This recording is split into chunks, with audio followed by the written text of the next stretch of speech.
네, 우리 2022년 9월 원가관리회계 재경관리사 101번부터 풀이하겠습니다. 저번 시간까지 우리 100번까지 풀이했고요. 이번 시간에 101번부터입니다.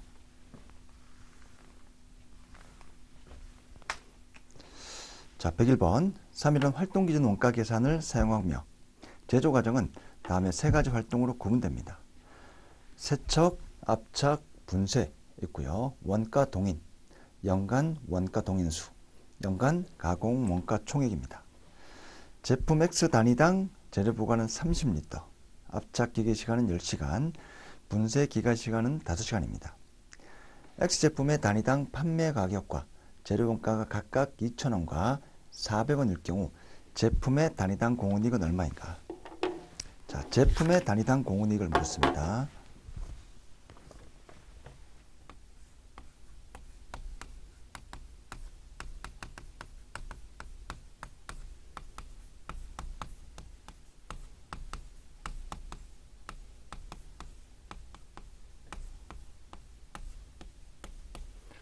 자, 단위당 공원이니까 제품 판매 가격이 2,000원입니다. 그 다음에 변동비를 빼죠. 총 변동비를 뺀 금액이 단위당 공원이익입니다. 자, 그럼 단위당 우리 변동원가 보겠습니다. 자, 우선 변동원가, 재료원가가 400이고요. 재료 400. 자, 그 다음 세 가지. 문제에 별도의 직접 노무시간, 직접 노무원 관련된 정보는 없으니까 없는 걸로 가정하면 되고요. 세척, 압착, 분쇄 세 가지만 고려하시면 되겠습니다. 자, 제품 한 단위.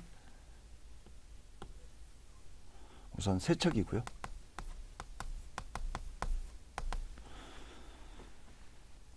자, 원가 동인수 10만 리터고요.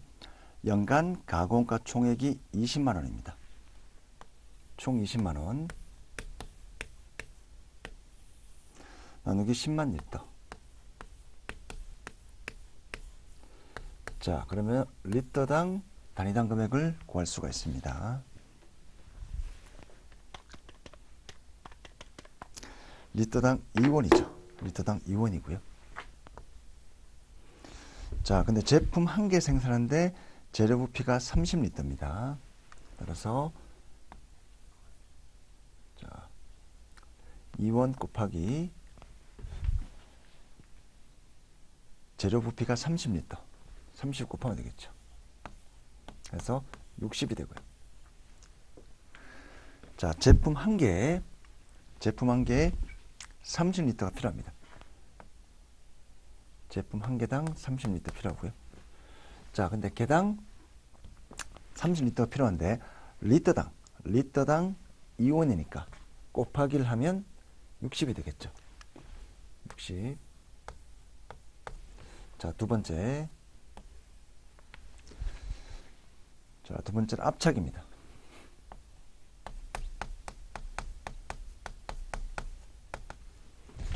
자, 압착의 총 가공과 총액 90만 원 나누기 4만 5천 시간입니다.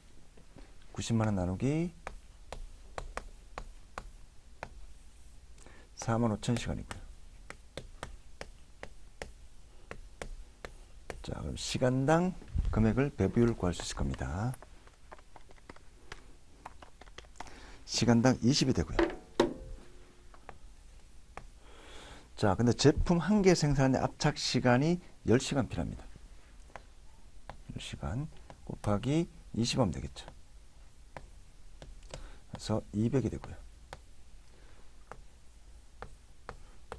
자, 세 번째가 분쇄입니다. 분쇄.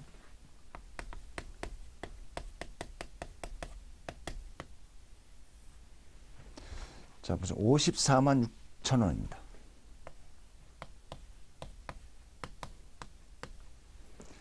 자, 총 원가 동의서가 2만 1000시간. 우리 시간당 금액을 구할 수 있을 겁니다. 시간당 26이 됩니다. 자, 따라서 곱하기 26.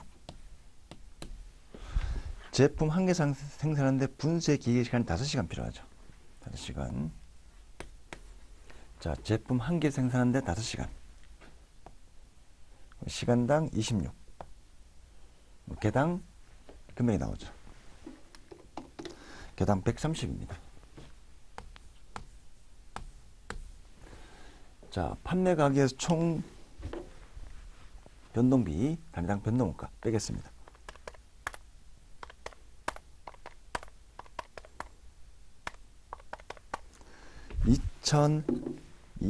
1210이 됩니다. 1210이 나오죠. 단위당 공훈이익은 1210원. 정답 3번입니다. 자, 102번. 3일의 과거 원가 자료를 바탕으로 총 제조원자본가를 추정한 원가 한수는 다음과 같습니다. 이에 관한 설명으로 가장 올바르지 않은 것. 단 조업도는 기계 시간이고요. 자, Y꼴 20만원.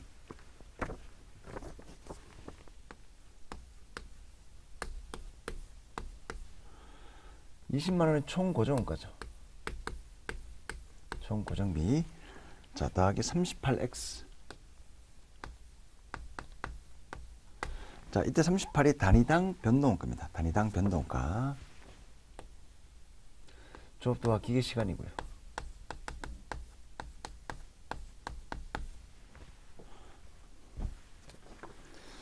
자, 문제 볼게요.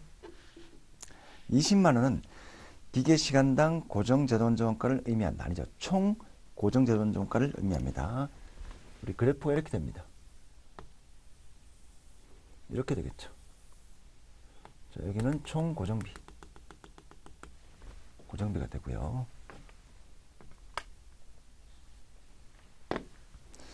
정답은 1번입니다. 20만원은 기계 시간당 고정제조원자원가가 아니고 총 발생 고정제조원자원가를 의미합니다. 자, 이번 X는 기계 시간을 의미한다. 맞는 편이고요. 3번 38은 기계 시간당 변동 제조원자원가를 말한다.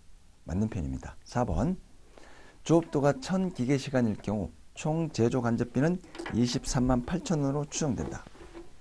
여기다가 1000 띄워볼게요. 자, 그럼 Y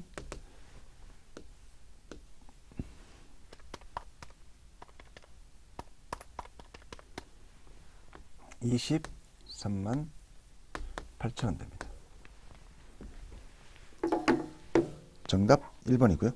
103번 3일의 차기 예산자를 이용하여 안전 한계율을 계산하면 얼마인가? 안전 한계율이고요. 자, 안전 한계율은 현행 매출액분의 현행 매출액 빼기 손익분기점 매출액입니다. 손익분기점 매출액. 자, 손익분기점 매출액은 곱하기 공헌이익률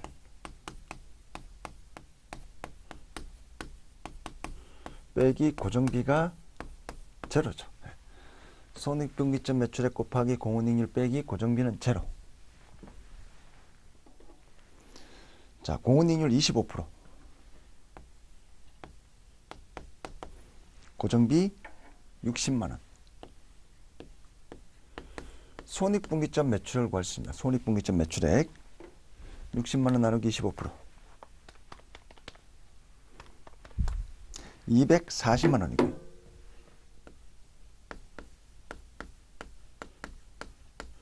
자, 현재 매출액 300만원.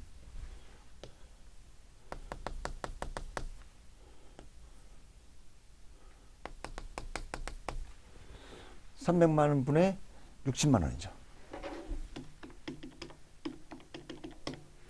20% 됩니다. 안전 한계율은 20%.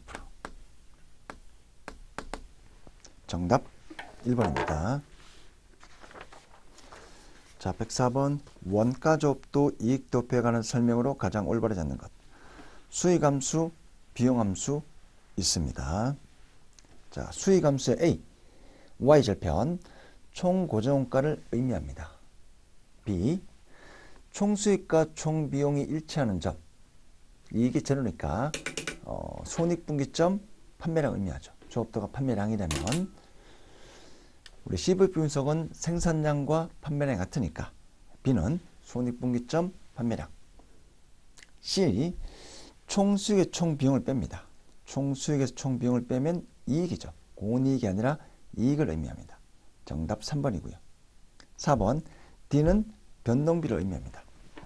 자, 이때 요 값은 변동비, 요 값은 고정비죠.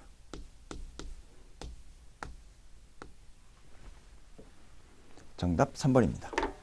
105번 3위는 기업 전반에 대한 세무 및 회계 서비스를 제공하려고 한다. 이 서비스의 손익분기점 매출액은 15,000원, 변동원가율은 60%이다. 3일이 동 서비스로부터 2,000원의 세전이익을 획득하기 위한 매출액은 얼마인가? 자, 목표이익. 2,000원의 목표이익을 얻기 위한 매출액은 얼마인가? 105번이고요.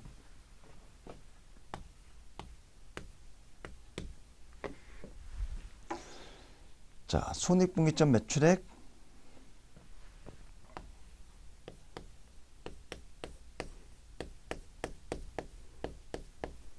제로. 자, 변동원가율 60%입니다. 변동원가율 60%. 손익분기점 매출 15,000원. 자, 변동원가율 총 매출액분의 총 변동비 비율이 자, 60%고요. 변동비율, 변동비 비율입니다. 자, 이 자료에서 우리 공원이익률 해볼게요. 공원이익률.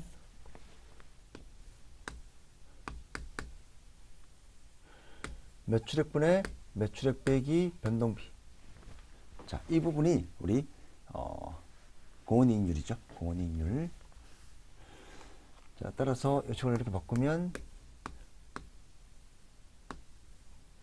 이렇게 바꿀 수가 있습니다. 1 빼기 S분의 V. 따라서 공원이익률은 1 빼기 변동비율 60%. 공원이익률은 40%입니다. 40%. 자, 그럼 여기서 우리 고정비를 구할 수가 있을 겁니다. 6,000원입니다. 자, 그럼 이제 2,000원의 세전이익을 얻기 위한 매출액, 목표 이익을 얻기 위한 매출액 곱하기 공원이익률 40% 빼기 고정비, 고정비가 6,000원. 자, 이때 이익이 2,000원. 식 하나 미지수 하나. 목표 이익을 얻기 위한 매출액 구할 수 있을 겁니다.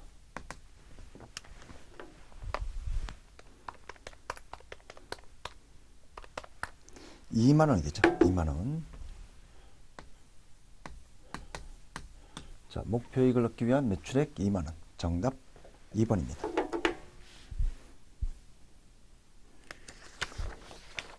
106번 3인의 새로 부임한 박상무는 올해 철저한 성과평가 제도를 도입을 검토하고 있다. 성과평가 제도의 도입 관련하여 가장 올바르지 않게 주장을 펼치고 있는 실무 담당자는 누구인가? 유 팀장.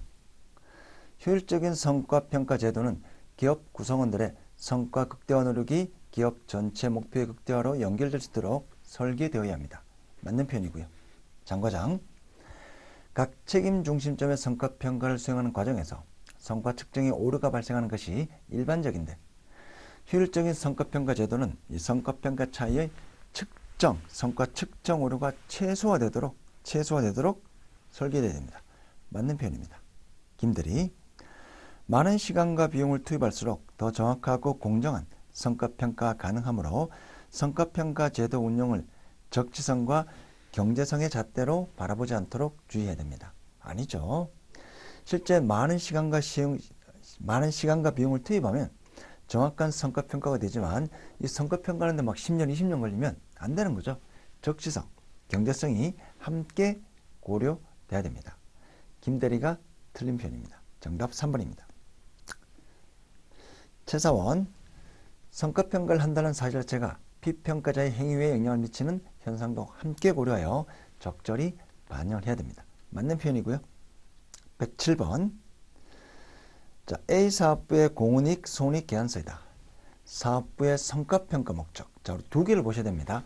사업부의 성과평가 목적인지 사업부 경영자의 성과평가 목적인지.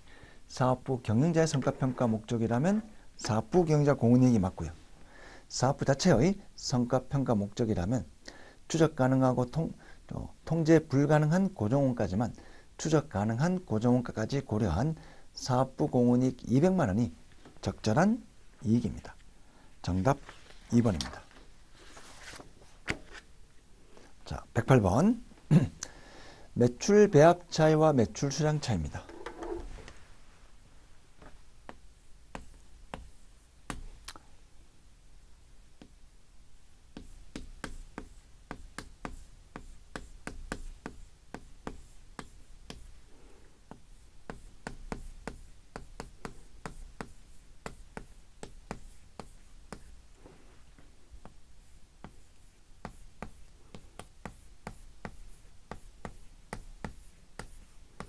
자, 이렇게 되죠.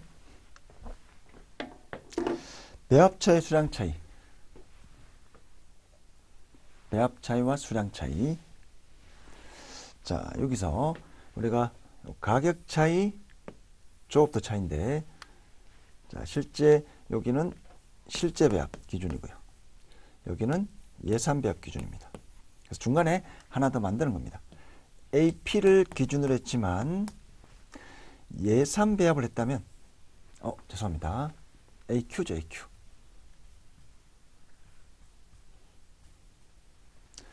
자, AQ 실제 판매 수량, 실제 판매 수량, 예산 판매 수량. 실제 판매 수량 기준으로 했지만 예산 배합을 기준으로.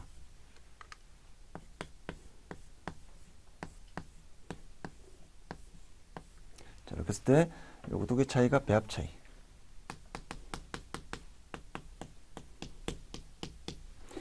요거 두 개 차이가 수량 차이. 자, 매출 배합 차이와 매출 수량 차이. 자, 식만 구하면 나머지는 여러분들이 투입하면 됩니다. AQ, BPSV, BQ, BPSV, AQ, BM, BPSV. 자, 예산에 의하면 제품의 단위당 공원이 10.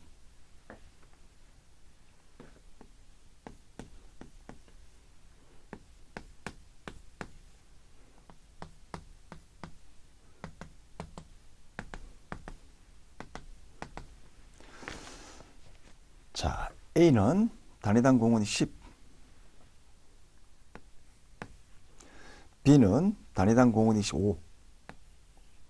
BPP SV가 15라는 거죠. 10 그리고 10 그리고 5입니다.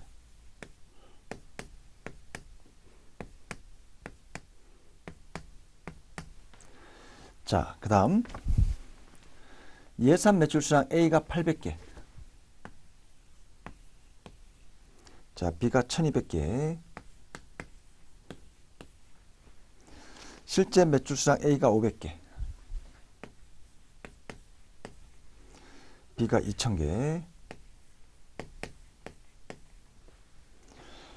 자, 실제 우리 예산 배합은 8대 12. 근데 실제는 500대 2000이죠. 따라서 2500개를 800대 1200, 8대 12, 8대 11이 된다면 어떻게 될까?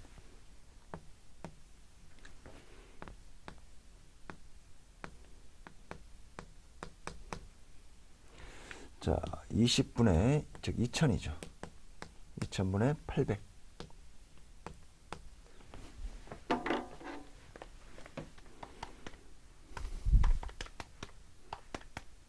1000이 됩니다. 1000. 자, 그럼 1500이 되겠죠. 자, 각각 금액을 구해보겠습니다.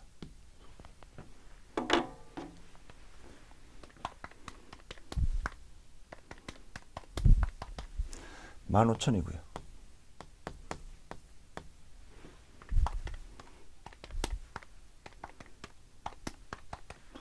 14,000입니다.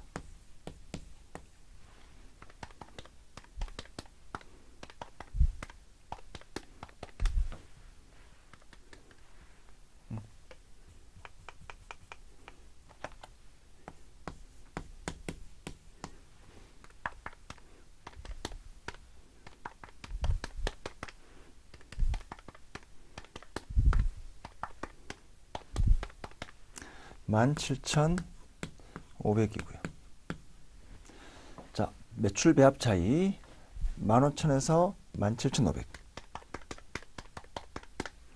마이너스 2,500입니다. 부호가 마이너스니까 불리한 차이죠. 매출 배합 차이, 2,500 불리한 차이, 매출 수량 차이 17,500에서 14,000 뺍니다. 부호가 플러스 3,500. 부호가 플러스니까 유리한 차이. 우리 매출 쪽은 부호가 플러스면 유리한 차이, 마이너스면 불리한 차이입니다. 2,500 불리한 차이, 3,500 유리한 차이. 정답 2번입니다. 자, 109번. 투자 수익률법 ROI를 사용할 때 단점으로 가장 옳은 것. 자, 1번. 투자 규모가 다른 성과평가 비교가 옳은 것인데 1번. 규모가 다른 투자 중심주의 성과평가가 가능하죠. 1번 틀린 내용이고요. 2번. 사업부 이익만 고려하는 게 아니라 투자액 대비 이익, 투자안의 투자 금액의 활용 정도까지 고려하는 방식입니다. 3번. 사업부 경영자가 자신의 사업부 투자액에 대한 통제 권한이 있더라도 그 경영자의 성과 측정 지표로 활용될 수 없다가 아니라 있다가 맞는 표현이고요. 4번.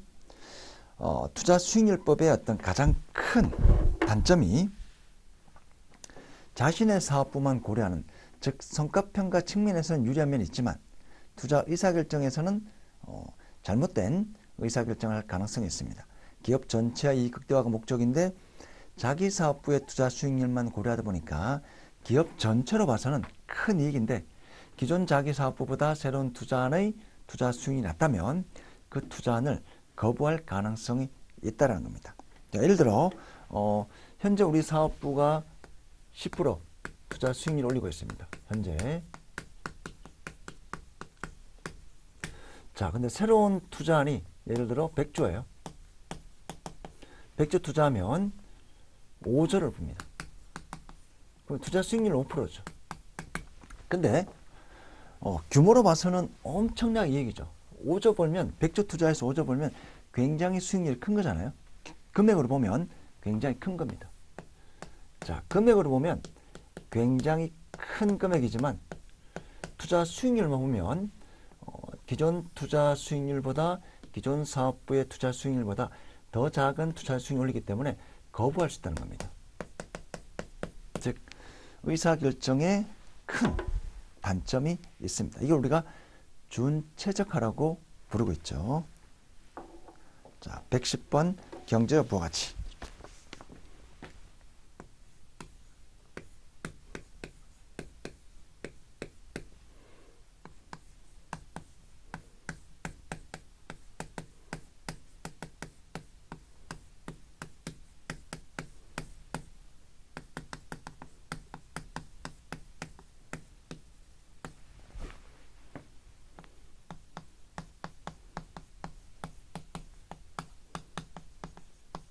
투하자본 곱하기 가중평균 자본비용 이렇게 표시할게요. 자, 새우 순영업이익이 110억,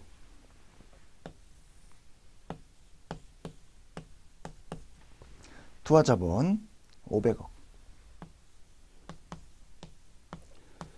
자, 가중평균 자본비용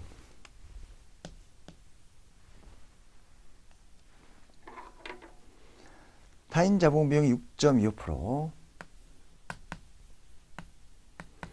법인세 비용 감안해야 됩니다. 20% 곱하기 자, 자본분의 부채 100%. 그러면 자본 더하기 부채 비율 정확히 50%가 될 겁니다. 50% 더하기 자기 자본 비용 15%.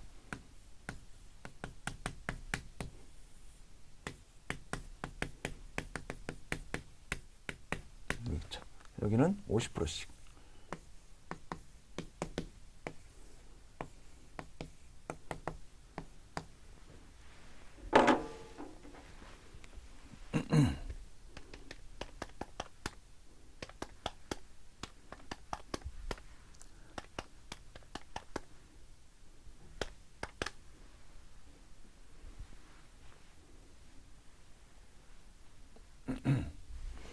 자, 그러면 여기가 10%죠. 110억 빼기 50억이니까 60억이 됩니다. 110억 빼기 500억 곱하기 10% 50억. 60억이 됩니다. 자, 타인 자본 비용, 법인세 효과까지 감안해야 됩니다. 그 다음에 전체 자산 중에 부채 비율. 전체 자본 플러스 부채분의 부채 비율, 자본 비율, 자기 자본 비율, 부채 비율, 타인 자본 비율 50%, 50%입니다. 자, 부채 비율이니까 자본분의 부채가 100%니까 자본하고 부채가 같다는 거죠. 자본과 자기 자본과 부채금이 같다는 겁니다. 50%, 50%. 정답 4번입니다. 111번. 자, 이익 중심점인 판매 부서의 성과평가 시 복수의 제품을 판매하는 경우에만 나타난 차이. 배합 차이죠. 배합, 결합, 배합 차이입니다. 112번.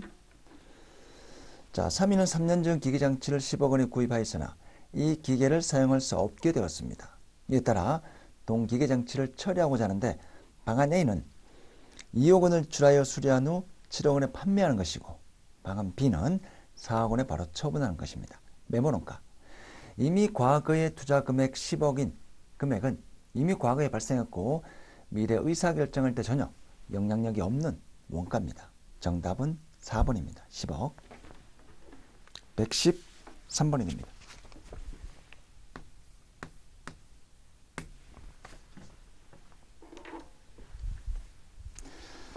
세 가지 제품을 생산 판매하고 있으며 관련된 변동 손익계산서는 다음과 같다. 손실이 발생하는 A 제품의 생산 라인을 폐지하더라도 고정비 32,000원 중 7,000원은 계속 발생합니다. 다른 제품에 미치는 영향이 없다고 가정할 경우 A 제품 생산 라인의 폐지 여부와 회사의 이익에 미치는 영향은 어떠한가? 자, C를 폐지해 볼게요. 정분 수익 빼기 정분 비용.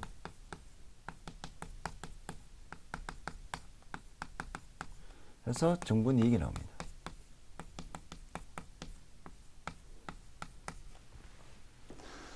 자, 정분 수익 A 라인을 폐지하면 매출액 더 이상 발생하지 않죠. 15만 원. 자, 정분 비용 변동비도 발생하지 않습니다.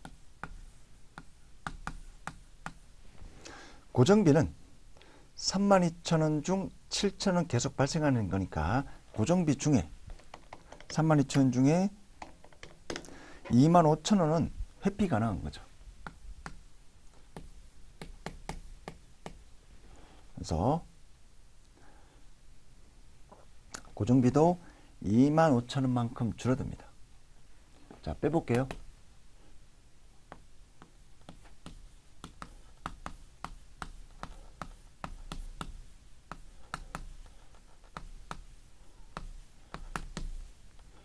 자, 요식을 계산하면 플러스 5,000원이죠. 플러스 5,000원. 마이너스 5,000원입니다.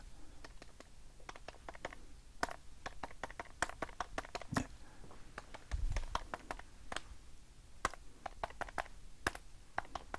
네.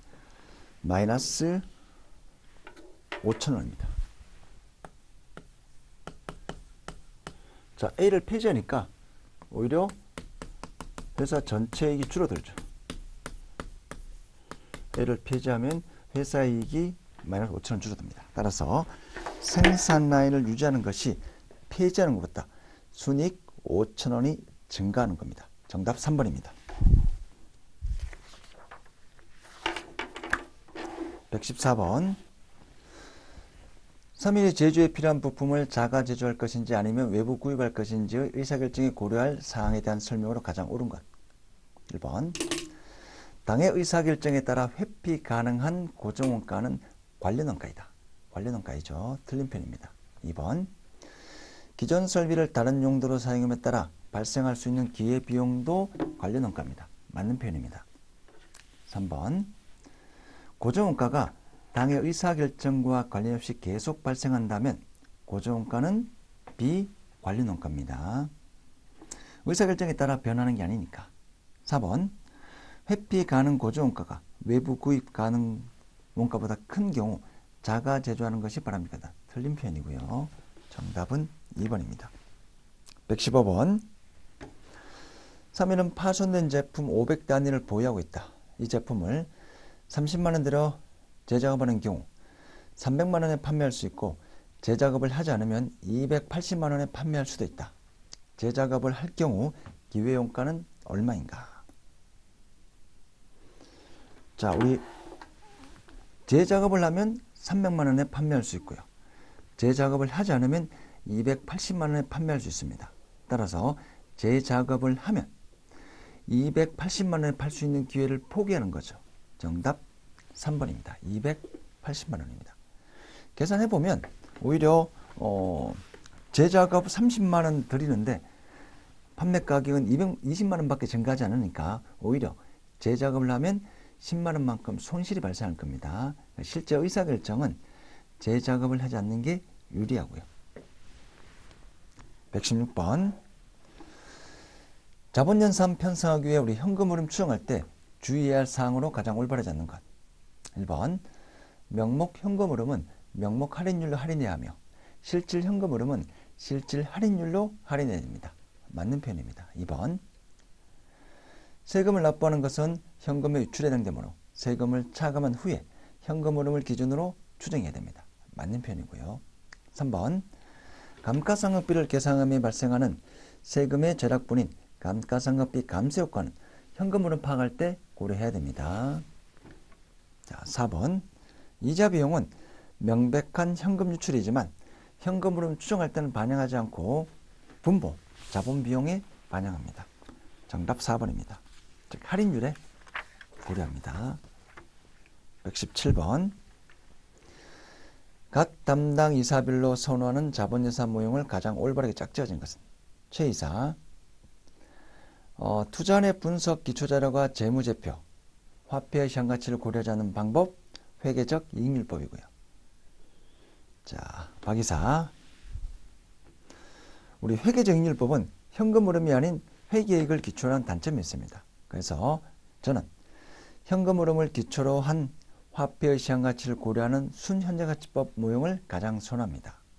자, 이 모형은 자본 비용으로 재투자된다고 가정하기 때문에 좀 더 현실적입니다. 순현재가치법에 대한 설명이죠. 118번. 3일은 서로 독립적으로 운영되는 중간사업부와 최종사업부.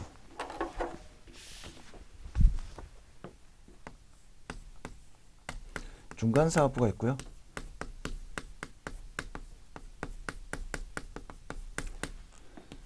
최종사업부가 있습니다.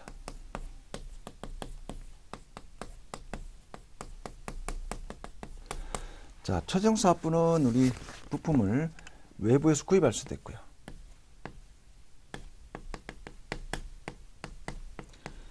내부 대체할 수도 있습니다. 중간사업부도 외부에 판매할 수 있고요. 내부에 대체할 수 있죠. 자, 올바르지 않는 설명. 1번. 회사 전체 이익이 극대화가 되도록 사내 대체 가격 제도를 운영하기 위해서는 최종사업부가 중간 제품을 외부로부터 구입하는 것을 허용해야 된다. 즉, 두 개 비교해야 됩니다. 이렇게 외부 구입, 내부 대체, 중간사업부 내부 판매, 내부 대체 해서 결론적으로 이런 모양이 와야 되죠. 자, 공급사업부, 수요사업부 해서 이런 접점이 생기도록 나오는 경우에만 내부 대체하는 게 유리합니다. 이런 모양이 안 하면 내부 대체하지 않는 것이 유리한 거죠. 그래서 이런 모양을 개선하기 위해서 외부 구입하는 것도 허용해서 비교해 봐야만 대체가 유리한지 외부 구입이 유리한지를 구할 수 있을 겁니다. 2번, 중간 제품에 대한 경쟁적인 외부 시장이 있을 때는 원칙적으로 외부 시장 가격을 사내 대체 가격으로 채택하는 것이 장기적으로 회사 이익 증대에 유리하다. 맞는 표현이고요. 3번, 이익 중심점인 중간 사업부로 하여금 공정 개선 및 기술 혁신을 통한 원가 절감이 이루어지도록 하기 위해서 시장 가격보다 고정가를 포함한 단위당 제품 원가를 사내 대체 가격 아니죠. 일반적으로 정분 지출원가, 기회원가가 없다면 정분 지출원가, 고정분가는 포함하지 않습니다. 정답 3번입니다. 자, 4번은 읽어보시고요. 119번. 자, 마찬가지로 대체 가격입니다.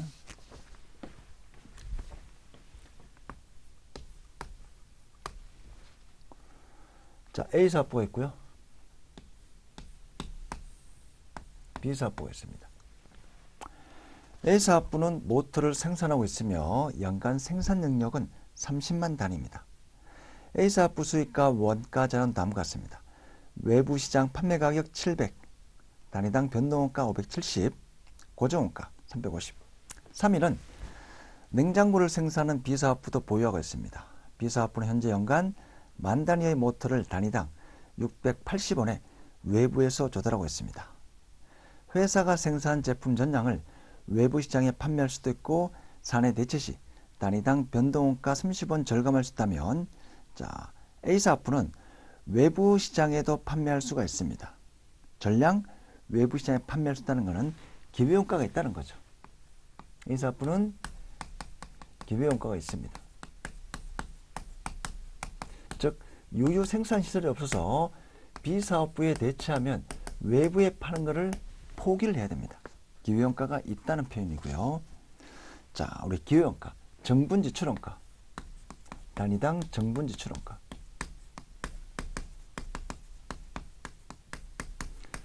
더하기 기회원가 또는 우리 기회이익이라고도 표시합니다.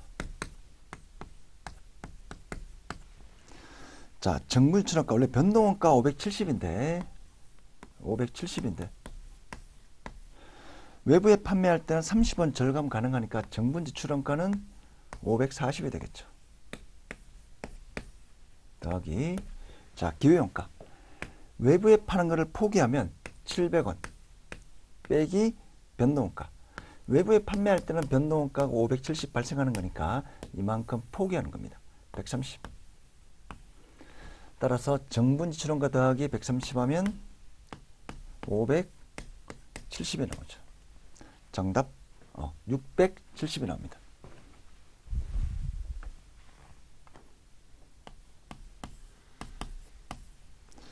(120번) 목표원가 계산 절차를 올바르게 나타내는 것은 무엇인가?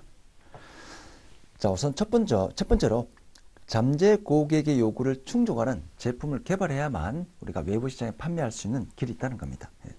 그래서 제품 개발이 우선이고요. 자, 이런 고객들이 원하는 이런 제품들이 있어야만 우리가 판매할 기회가 있는 거니까 우선 고객 요구에 충족하는 제품이 있어야 됩니다. 두 번째, 그 다음에 고객이 인지하는 가치와 경쟁 기업의 가격 등을 고려하여 목표 가격을 산정합니다. 거꾸로 가는 거죠. 원가를 산정하고 마진을 붙여서 가격, 판매 가격을 결정하는 게 아니라 거꾸로 소비자, 경쟁 기업 판매 가격과 소비자가 원하는 가격을 비교하여 우선 가격부터, 판매 가격부터 결정하고 거꾸로 우리가 원하는 이익을 얻기 위해서 원가가 얼마나 돼야 하는가, C가 옵니다. 그 다음 마지막으로 이 원가가 달성 가능하도록 가치 공각 등을 수행해서 원가 절감하면서 이 원가를 달성하도록 노력해야 되겠죠. 자, 과거에는 공급자 숫자가 되게 적었어요. 그래서 공급자 중심의 시장이었고요. 그래서 판매 가격, 원가가 정해지면 일정 마진을 붙여서 시장에 판매를 하면 되는데 최근에는 경쟁 기업이 굉장히 많잖아요. 따라서 우리 원가를 보고 이 마진을 붙여서 판매하게 되면 시장에서 도태될 수가 있습니다. 거꾸로 간다는 게 필요한 거죠. 고객이 원하는 제품, 고객이 원하는 가격, 경쟁 기업 가격과 비교해서 거꾸로 판매 가격을 먼저 결정하고 우리가 원하는 마진을 빼서 원가를 결정하고 그 원가가 달성될 수 있도록 가치 공강을 수행해야 된다. 목표 원가 이론입니다. 정답 2번입니다. 자, 이렇게 해서 우리 2022년 9월 재경관리사 원가관리 기출문제 모두 마치겠습니다.